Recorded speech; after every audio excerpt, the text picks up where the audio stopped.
pemirsa, kembali lagi bersama saya Zahra Amarahim dalam program redaksi siang. Dan seperti biasa, kali ini saya akan membacakan beberapa berita yang faktual, aktual, dan pasti menarik. Dan seperti biasa, berita ini selalu diambil dari kegiatan belajar KPI kelas 5B di mata kuliah Teknik Reportase dan Investigasi Berita.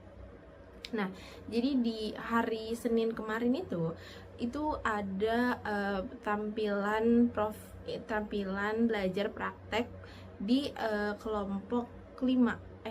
Di kelompok 5, di mana kelompok 5 ini itu membawakan berita dari Ponpes Al-Khozini yang bangunannya tuh runtuh ya.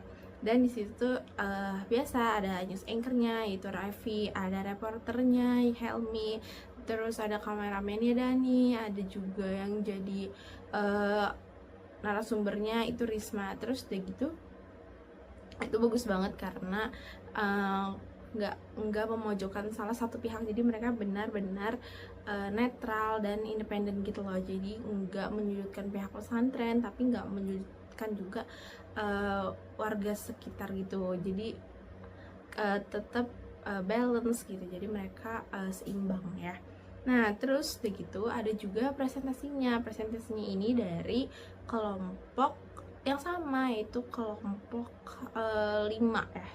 Tapi kalau presentasi kan kelompok 4. Nah, jadi yang presentasinya kelompok 4, yang maju drama itu kelompok 5, tapi itu orang yang sama yang maju praktek. Nah, di pertemuan kemarin itu di kelompok 4 ini membahas tentang membedah etika jurnalisme data dan investigasi dalam bingkaian landasan hukum jurnalisme. Nah, yang pertama itu ada pengertian dari jurnalisme investigasi sama jurnalisme data. Jurnalisme investigasi itu adalah jurnalisme yang bentuknya berfokus pada penelusuran suatu kasus. Sedangkan kalau jurnalisme data itu yang menganalisis, pengolahan, pengumpulan suatu berita, yang nantinya berita ini akan dipublikasikan kepada halayak melalui media massa. Nah, terus ada prinsip utama etika jurnalisme data dan penerapannya. Yang pertama itu di sini ada 5 poin. Yang pertama itu adalah kejujuran. Nah, karena kan jurnalis itu harus menyampaikan data apa yang ada, jadi gak boleh ada data yang ditutup.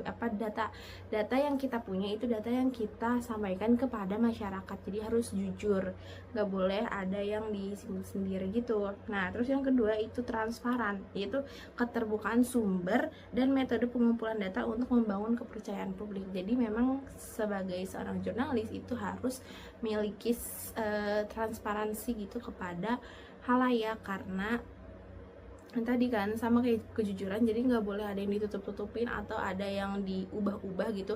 Jadi apa yang kita tahu, apa yang kita dapatkan informasi, dan itulah yang kita sampaikan ke masyarakat gitu. Terus selanjutnya ada akurasi, jadi data ini harus dicek dan diverifikasi, divalidasi agar hasil analisis tidak menyesatkan. Jadi berita itu harus akurat, jadi nggak boleh asal dengar berita terus langsung dijadiin berita itu langsung disebarluaskan, itu nggak boleh. Terus yang keempat ada verifikasi atau pengecekan ulang. Jadi sebuah berita itu memang harus bisa diverifikasi itu ke semua orang, jadi berita itu harus terverifikasi. Jadi walaupun bukan hanya orang-orang tertentu aja yang tahu, tapi semua orang tahu berita itu, jadi semua orang bisa untuk diverifikasi. Nah, selanjutnya ada tanggung jawab sosial. Penyajian data harus mempertimbangkan dampak sosial, tidak menimbulkan kepanikan atau pelanggaran privasi. Jadi berita itu harus bisa dipertanggungjawabkan secara sosial, jadi harus bisa dipertanggungjawabkan ya. Kita yang nulis, kita juga yang bertanggung jawab. Terus apa nih perbedaan etika jurnalisme data dan jurnalisme investigasi? Nah, perbedaan dalam jurnalisme data dan jurnalisme investigasi itu terletak pada fokus dan tantangan yang dihadapinya. Karena kan beda ya, kalau tadi investigasi itu dia memperdalam suatu kasus, sedangkan kalau data itu dia menganalisis, mengolah sebuah data, dan nanti si data itu akan menjadi sebuah berita. Nah, selanjutnya ada bentuk perlindungan hukum terhadap jurnalis. Nah, di sini ada di pasal 8 Undang-Undang Pers menegaskan bahwa wartawan berhak mendapatkan perlindungan hukum selama menjalankan profesinya sesuai dengan kode etik jurnalistik. Jadi selama si wartawan ini menjalankan profesinya dengan menggunakan kode etik jurnalistik, maka wartawan tersebut harus dilindungi gitu. Jadi dia ada udah terprotek gitu. Karena kan profesi sebagai wartawan itu banyak tantangannya ya. Terus ada pengawasan dan penegakan hukum terhadap pelanggaran etika. Jadi pengawasan dan penegakan hukum terhadap pelanggaran etika jurnalisme penting untuk menjaga integritas profesi dan kepercayaan publik. Dan Dewan Pers berperan mengawasi pelaksanaan kode etik jurnalistik serta menyelesaikan pengaduan masyarakat sesuai pasal 15 ayat 2 UU nomor 40 tahun 1999.